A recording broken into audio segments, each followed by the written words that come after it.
नेता वाला वादा या फिर बेटा वाला वादा? नहीं, हम लोग नेता हैं ही नहीं, ना मेरे परिवार में कोई नेता है, तो इसलिए हम लोग नेता वाला वादा कर ही नहीं सकते हैं। जी।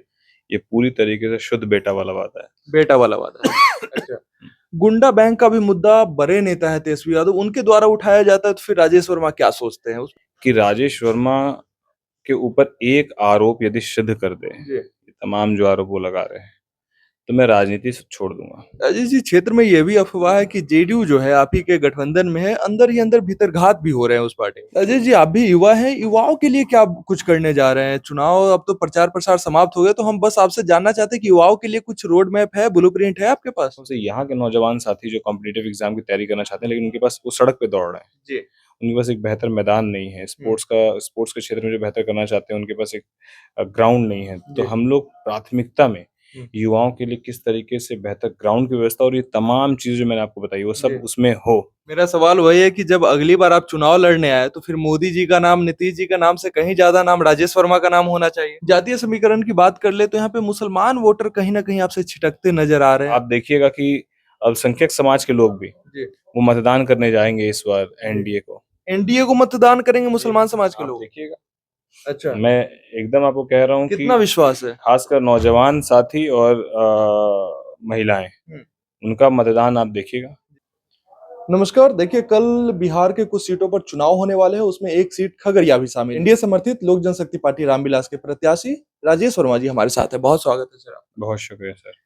अब तो पूरा प्रचार प्रसार समाप्त हो गया है, क्या माहौल दिखा? इतने दिन आप घूमे, क्षेत्र में लोगों से मिले, क्या कुछ दिखा आपको? अपार जन समर्थन जी। राजेश वर्मा को नहीं, जी। एनडीए को, यशस्वी प्रधानमंत्री नरेंद्र मोदी जी को, जी। बिहार के माननीय मुखिया नीतीश कुमार जी के नेतृत्व को, जी। हमारे राष्ट्रीय अध्यक्ष युवाओं के चहेते चिराग पासवान जी को, जी। अभिभावक उपेंद्र कुशवाहा जी को, जीतन राम मांझी जी को, जी। और एक छोटी भूमिका में जी। बतौर प्रत्याशी राजेश वर्मा को। राजेश वर्मा के लिए भी लोग उत्साहित हैं। मुझे लगता है कि कम से कम नौजवानों के अंदर तो इतना जोश हम लोग भर पाने की स्थिति में रहे। जी। और जब नौजवान पूरे जोश के साथ साथ थे, हम्म। तो कहीं न कहीं अभिभावकों का भी रुझान बढ़ा। हम्म। और अभिभावक वक़्त लेते हैं आपको हम्म। एक्सेप्ट करने के पहले। हम्म। बड़ा आपको जो है वो ठोक बजा के चेक करते हैं। तो मुझे लगता है कि पिछले 35-40 दिनों में अभिभावकों ने भी अपनी भूमिका को अदा किया, सुनिश्चित किया। और ये 35 दिनों के बाद ही मैं कह सकता हूँ कि उनके तरफ से भी जो है बड़ा सकारात्मक पहल उन सभी लोगों ने की, बड़ा मार्गदर्शन देने का काम किया। और अंततोगत्वा कल के रुझान से, परसों के रुझान से ये मैं आपको आश्वस्त करता हूँ कि जीत हम लोग रहे हैं। जीत रहे हैं। जी। अच्छा, पिछली बार जो पिछले 10 साल से जो सांसद थे वो भी आप ही के पार्टी से थे और लोग उनसे बहुत ही नाराज थे और कह रहे हैं कि ये भी जो है वो कहीं उसी प्रकार काम ना करे। ये बिल्कुल जो पहले के जनप्रतिनिधि थे उन्होंने जो विश्वास खोया है, जी। हम लोग ये प्रयास करेंगे कि हम लोग की प्राथमिकताएँ बिल्कुल अलग हम्म। हैं। हर जनप्रतिनिधि अपनी प्राथमिकताओं को तय करता है। हम्म। उनकी प्राथमिकताएँ शायद कुछ और रही होंगी। हम्म। हम लोग की प्राथमिकताओं में हम्म। हम लोग जो बेसिक नीड रिक्वायरमेंट है हम्म। पब्लिक की, आम पब्लिक की, हम लोग सिर्फ उस पर बात कर रहे हैं। हम्म। और हम लोग पूरे 5 साल लोगों के बीच रहेंगे, काम कराएँगे, करेंगे, ताकि वो विश्वास खोया हुआ हम लोग पा सकें। नेता वाला वादा या फिर बेटा वाला वादा? नहीं, हम लोग नेता हैं ही नहीं, ना मेरे परिवार में कोई नेता है, तो इसलिए हम लोग नेता वाला वादा कर ही नहीं सकते हैं। जी। ये पूरी तरीके से शुद्ध बेटा वाला वादा है। बेटा वाला वादा है। अच्छा, तेजस्वी यादव है, विपक्ष के सबसे बड़े नेता वही माने जाते हैं बिहार में, और वो मुद्दा बना रहे हैं खगड़िया में, कह रहे हैं कि बाहरी है, बाहरी लोगों को क्यों जिताइएगा, तो इस पे क्या कहेंगे? नहीं, हमको लगता है कि बड़े भाई हैं। और चुनाव प्रचार में जब आपके पास आप आते हैं, तो इन तमाम बातों पर आपका फ़ोकस रहता है कि भैया किसी तरीके से, अब वो अपोज़िशन में है तो किसी तरीके से डिफेट करने की कोशिश करेंगे ही। हम्म। तो ये उनका प्रयास है। हमको लगता है कि लोगों के बीच में कितना एक्सेप्ट हो पाया है, हम्म। ये 4 जून को स्पष्ट हो जाएगा। अच्छा। गुंडा बैंक का भी मुद्दा बड़े नेता है तेजस्वी यादव, उनके द्वारा उठाया जाता है, तो फिर राजेश वर्मा क्या सोचते हैं, उस पर क्या सफाई देना चाहेंगे? नहीं, इसमें सफाई कहीं कुछ देने की आवश्यकता ही नहीं है। हमको लगता है कि आरोप 100 से ज़्यादा लगाए जा सकते हैं किसी भी व्यक्ति के ऊपर। जी। और हम तो कहते हैं कि इस बात को खुले मन से भी कहे थे, पहले भी कहे थे, बाद में भी कहते हैं कि राजेश वर्मा के ऊपर एक आरोप यदि सिद्ध कर दें, जी। ये तमाम जो आरोप वो लगा रहे हैं, तो मैं राजनीति से छोड़ दूंगा। जी। हमारा परिवार हम्म। बिल्कुल ईमानदारी से विगत 40-50 सालों से हम्म। व्यापार में व्यापार कर रहा है। हम लोग का व्यापार है, बिल्कुल ट्रांसपेरेंट व्यापार है, कोई लीगल व्यापार नहीं है। और हम लोग व्यापार के साथ-साथ सामाजिक कार्यों में पिताजी के ही मार्गदर्शन में हम लोग काम करते रहे हैं, सामाजिक कार्यों में। पढ़ाई कंप्लीट होने के बाद सामाजिक कार्यों में रुचि और बढ़ी और राजनीतिक में आने का अवसर मिला। और राजनीति में अवसर मिला तो सबसे पहले राजनीति में वार्ड के चुनाव से अपने राजनीतिक सफ़र को शुरू किया और कमोबेश धीरे-धीरे यदि आपकी नीयत अच्छी होती है, लोगों का एक्सेप्टेंस बढ़ता है, विश्वास बढ़ता है। जैसे-जैसे विश्वास बढ़ा, वैसे-वैसे जवाबदेही बढ़ी। तो वार्ड के चुनाव के बाद डिप्टी मेयर बने, 5 साल रहे। डिप्टी मेयर के बाद विधानसभा का चुनाव लड़े और अब ये अवसर मिल गया भगवती की कृपा से कि अब हम लोग लोकसभा के चुनाव के मैदान में हैं। और जो भी पद मिला लगातार सक्रिय रहे राजेश वर्मा जी। हाँ, बिल्कुल अपना 100% दिया है और मैं आपको कह रहा हूँ कि अगर अगल-बगल के सभी जिलों से बेहतर वक़्त और बेहतर काम लोगों के साथ मिलकर हम लोग नहीं करके दिखाएँगे तो मुझे लगता है कि फिर मैं अपने आप को असफल समझूँगा। तो मैं कभी भी अपने आप को असफल नहीं हूँ, इसके लिए पूरी मेहनत के साथ उस काम में अपनी जान को झोंकता हूँ, मैं झोंकने का काम करूँगा। राजेश जी, क्षेत्र में ये भी अफवाह है कि जेडीयू जो है आप ही के गठबंधन में है, अंदर ही अंदर भीतरघात भी हो रहे हैं उस पार्टी में। जो बोल रहे हैं वो सिर्फ़ अपना पॉलिटिकली एक एजेंडा और ये चला रहे हैं।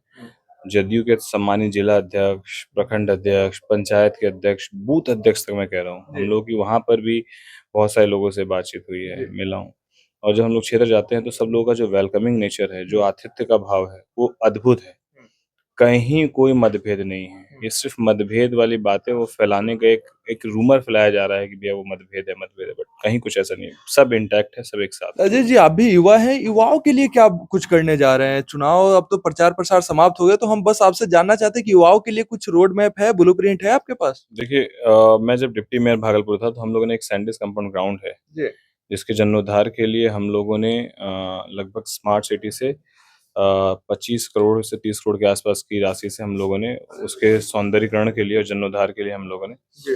एक पूरा रोड मैप तैयार किया था जिसमें हम लोग बेहतर रनिंग ट्रैक था, उसमें ऑडिटोरियम है, जिम है, बास्केटबॉल कोर्ट है, बड़ा खूबसूरत एक ग्राउंड है, क्रिकेट खेलने के लिए ग्राउंड है, कैफेटेरिया है, खूब सुंदर अंदर पार्क है, म्यूजियम है।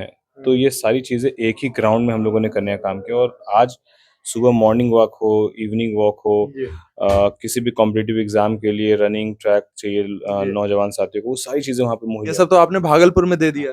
तो वही अब मेरी वही प्राथमिकता है कि जो वहाँ का अनुभव है, उस अनुभव से यहाँ के नौजवान साथी जो कॉम्पिटिटिव एग्जाम की तैयारी करना चाहते हैं, लेकिन उनके पास वो सड़क पे दौड़ रहे हैं। जी। उनके पास एक बेहतर मैदान नहीं है, स्पोर्ट्स के क्षेत्र में जो बेहतर करना चाहते हैं, उनके पास एक ग्राउंड नहीं है। तो हम लोग प्राथमिकता में युवाओं के लिए किस तरीके से बेहतर ग्राउंड की व्यवस्था और ये तमाम चीज़ें जो मैंने आपको बताई, वो सब उसमें हो, वो हम लोग सुनिश्चित करने का काम करेंगे ताकि नौजवानों के बीच हमेशा एक उत्साह बना रहे। क्योंकि चाहे वो खेल का क्षेत्र हो, चाहे शिक्षा का क्षेत्र हो, चाहे राजनीति का क्षेत्र हो, अगर युवाओं का जो साथ रहता है तो हर काम को करने का एक उमंग जो है वो अलग हो जाता है। तो वो उमंग हम चाहेंगे पूरे 5 साल मिले क्योंकि वही उमंग जो है आपको ऊर्जा देती है, आपके क्षेत्र को विकास करने की हिम्मत देती है। तो मुझे लगता है कि वो उमंग कभी हम कम नहीं करना चाहेंगे और युवाओं को कभी निराश नहीं होने देना चाहेंगे। हम बिल्कुल इस पर 100% काम करेंगे। जातीय समीकरण की बात कर ले तो यहाँ पे मुसलमान वोटर कहीं न कहीं आपसे छिटकते नज़र आ रहे हैं, ऐसा आपको लगता है क्या? देखिए, ये बातें जो है सिर्फ़ महागठबंधन के साथी कह रहे हैं जी। कि एमवाई पूरी तरीके से हमारे साथ है, एमवाई का वोट हमारे साथ है। लेकिन मैं आपको कह रहा हूँ कि मैं अल्पसंख्यक समाज के भाइयों के पास गया, विशेष रूप से मैं कह रहा हूँ जब उनके घर गया, तो उनसे ज़्यादा जो माताएँ हैं, जो बड़ी बहनें हैं, उनका रुझान अद्भुत था। और उन लोगों का ये मानना है कि जब हम लोग वोट किसको दें, कब तक जात पर और मज़हब पर वोट देंगे और वोट देने के बाद सामने चेहरा कुर्सी पे कौन हो ये पता ही नहीं है। तो वोट अपना दे के बर्बाद करने से बेहतर है ये देश का नेतृत्व को तय करने का चुनाव, ये बिहार का चुनाव नहीं हो रहा है।